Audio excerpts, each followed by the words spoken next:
दोस्तों 11 बजे का समय होता है। एक बहुत बड़े बैंक में एक वृद्धा व्यक्ति एक हाथ में पुराना लिफाफा लेकर जब बैंक के अंदर जाते हैं। दोस्तों वह बूढ़ा आदमी जब अपने हाथ में एक पुराना लिफाफा और एक हाथ में छड़ी लेकर जब बैंक के अंदर प्रवेश करता है, तब दोस्तों उस बैंक के अंदर जितने भी कर्मचारी, जितने भी उस बैंक में लोग मौजूद होते हैं, वह सब उस बूढ़े आदमी को देखने लगते हैं और घूरने लगते हैं और सोचने लगते हैं कि इस बूढ़े आदमी का भी इस बैंक में खाता हो सकता है। दोस्तों वह वृद्ध आदमी जो था उसकी स्थिति बहुत ही खराब थी। उसको देखकर ऐसा लग रहा था कि ऐसे आदमी का खाता कहीं हो ही नहीं सकता। दोस्तों वह बूढ़ा आदमी धीरे धीरे वह एक काउंटर के पास जाता है। उसमें एक महिला बैठी हुई होती है। वह पूछताछ का केंद्र होता है। दोस्तों वह बूढ़ा आदमी जब उस काउंटर पे जाता है तो वह महिला कहती है, हाँ दादाजी बताइए क्या काम है। दोस्तों तब वह बूढ़ा आदमी उस महिला को अपना पुराना लिफाफा उसकी टेबल पे रखता है और कहता है, बेटी जरा देख कर बताओ कि मेरा खाता बंद हो गया है क्या, पैसे बता नहीं रहा है। दोस्तों जब ये बात उस महिला से वह बूढ़ा आदमी कहता है तो वह महिला भी कहीं ना कहीं सोचने लगती है कि इस आदमी का इस बैंक में खाता भला हो सकता है। इतना बड़ा ये बैंक है और ये इसकी हालत देखो। दोस्तों वह उसका लिफाफा बिना देखे ही कह देती है, दादाजी कहीं आप गलत जगह तो नहीं आ गए, आपका खाता इसी बैंक में तो है ना। दोस्तों तब वह बुजुर्ग कहता है, हाँ बेटी जरा देख कर बताओ, मेरा खाता इसी बैंक में है, पैसा क्यों नहीं निकल रहा।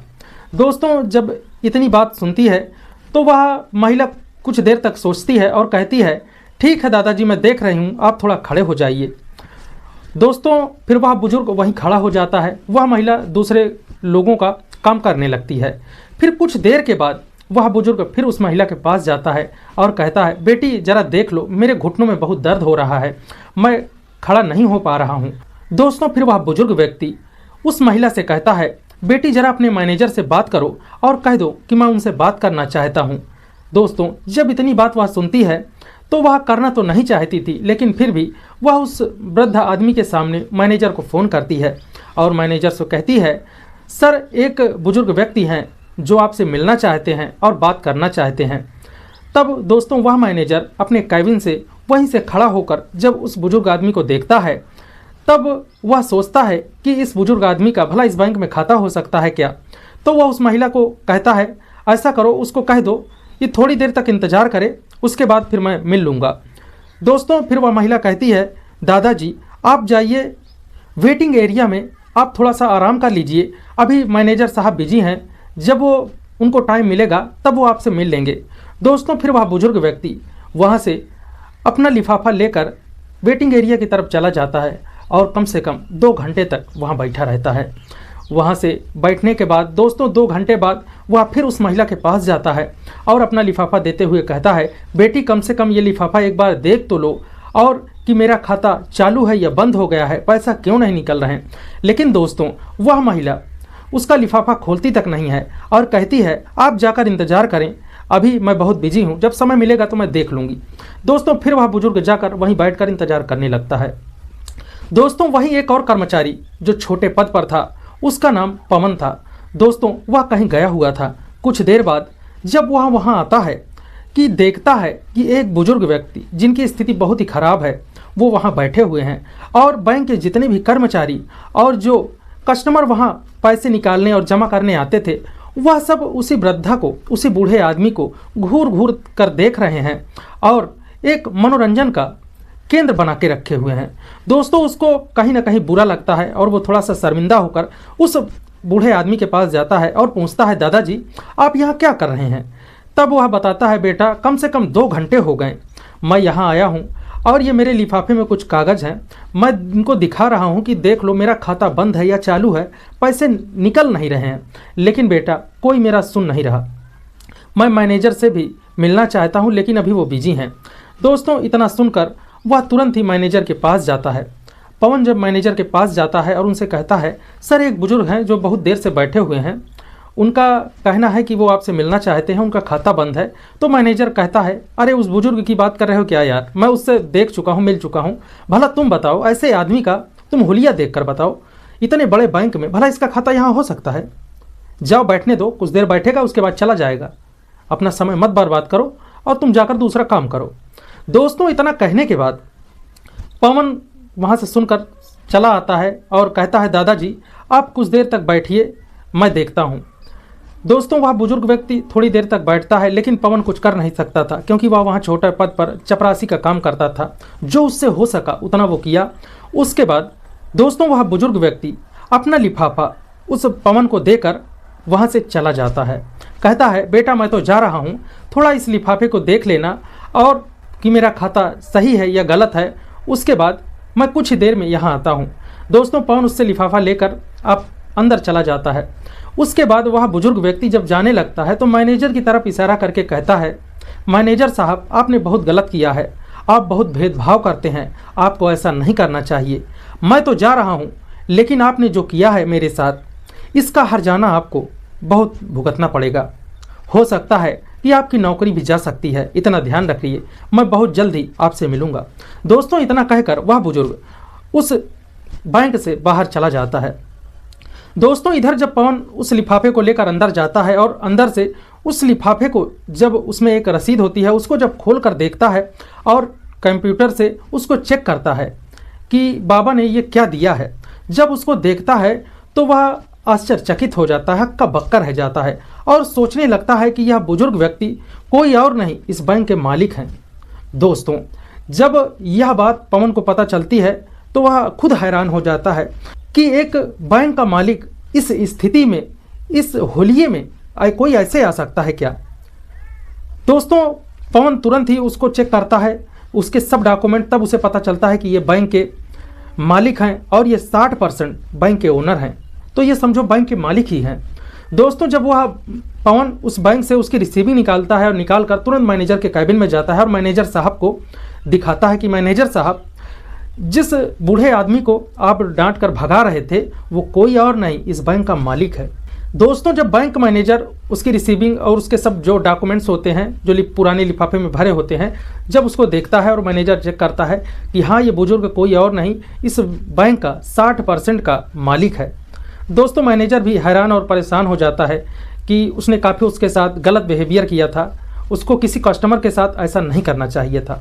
दोस्तों फिर जब अगला दिन होता है, अगले दिन मैनेजर अपना आके काम शुरू करते हैं, पवन भी आकर अपना काम करता है। फिर वह बुजुर्ग व्यक्ति एक हाथ में एक सूटकेस लेकर और एक हाथ में छड़ी लेकर बैंक में प्रवेश करते हैं।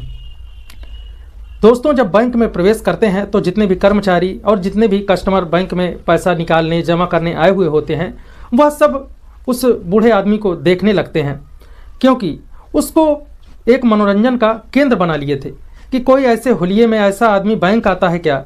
क्योंकि दोस्तों उस बूढ़े आदमी का जो कपड़े थे वो काफ़ी पुराने थे, थोड़े से फटे भी थे, उसको देखकर ऐसा लग नहीं रहा था कि ऐसे लोगों का भी बैंक में खाता हो सकता है। दोस्तों जब वो आता है पवन उसको देखता है, तुरंत उनको नमस्ते करता है और ले जाकर वहीं चेयर पर बिठा देता है और कहता है दादाजी आप आज आ गए। तब वह कहता है हाँ तुरंत तुम जाओ और अपने मैनेजर को यहाँ बुला कर लाओ। तब पवन जाता है, मैनेजर को बुला कर लाता है और मैनेजर आता है, वहीं उस बूढ़े आदमी के सामने खड़ा होता है। खड़ा होने के बाद दोस्तों जब वह बूढ़ा आदमी उस मैनेजर को देखता है और कहता है कि मैनेजर साहब मैंने आपको कहा था कि आपको जो आप कर रहे हैं इसका आपको हर्जाना भुगतना पड़ेगा, आप इस नौकरी के लायक नहीं हैं, आप मैनेजर पद के लायक नहीं हैं, क्योंकि पता नहीं किसने मैनेजर बना दिया। मैं अपने बैंक में आपको मैनेजर की पोस्ट नहीं दे सकता हूं और आज ही आपको इस मैनेजर की पोस्ट से मैं हटाता हूं।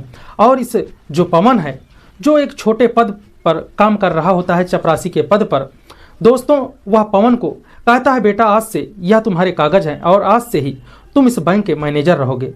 दोस्तों जब इतनी बात वह मैनेजर सुनता है तो वह परेशान हो जाता है और घबराने लगता है। वह तुरंत हाथ जोड़कर उस बूढ़े आदमी से गिड़गिड़ाने लगता है और कहने लगता है दादाजी मुझे माफ़ कर दीजिए, मैंने आपको पहचाना नहीं था, नहीं तो मैं आपके साथ ऐसा बिहेवियर नहीं करता।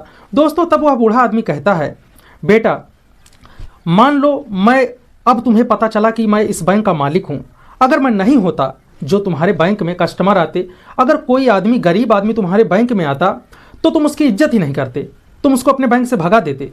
तुम बैंक के मालिक थोड़ी ना हो, तुम तो कर्मचारी हो, तुम्हारा काम है, चाहे गरीब हो चाहे अमीर हो। अगर वो पैसा जमा करना चाहता है या निकालना चाहता है या खाता खुलवाना चाहता है तो उसका काम करो। तुम अपने नज़रिए से तुम काम करोगे। तुम होते कौन हो? तुम मैनेजर हो। तुम्हारा जो काम है तुम वही करोगे, ना कि तुम बैंक के मालिक बनोगे।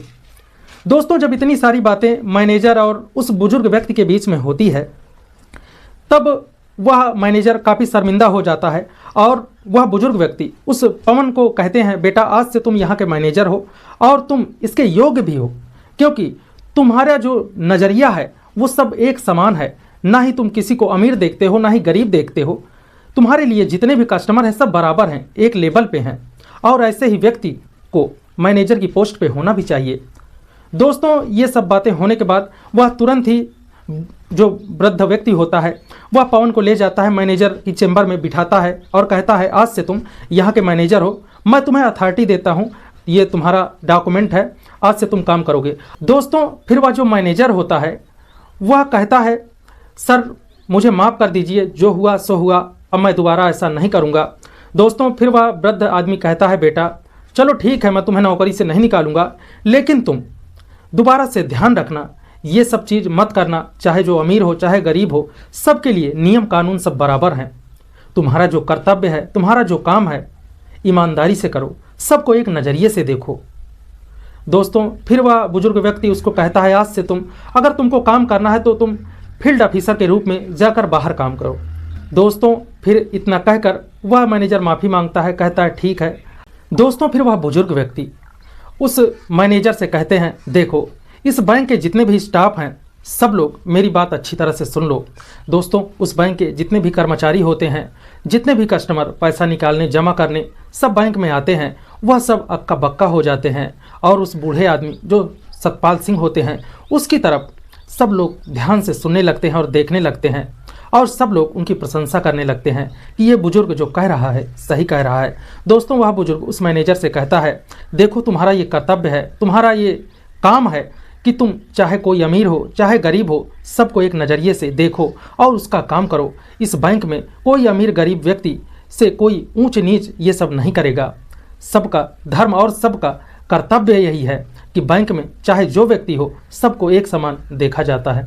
दोस्तों, वह बुजुर्ग व्यक्ति कहता है, मैनेजर साहब अब उस पवन से जो तो एक चपरासी है उसकी जो भावनाएं हैं और तुम्हारी जो भावनाएं हैं उसको देखो और उससे कुछ सीखो। दोस्तों, इतना कहकर वह बुजुर्ग व्यक्ति वहाँ से चला जाता है। मित्रों, तो कहानी कैसी लगी? वीडियो पसंद आई हो तो प्लीज़ वीडियो को एक लाइक ज़रूर कीजिएगा। अगर आप हमारे चैनल पर नए हो तो चैनल को सब्सक्राइब कर लीजिएगा और आपकी जो भी राय हो हमें कमेंट बॉक्स में ज़रूर दीजिएगा। धन्यवाद। मिलते हैं अगले वीडियो में।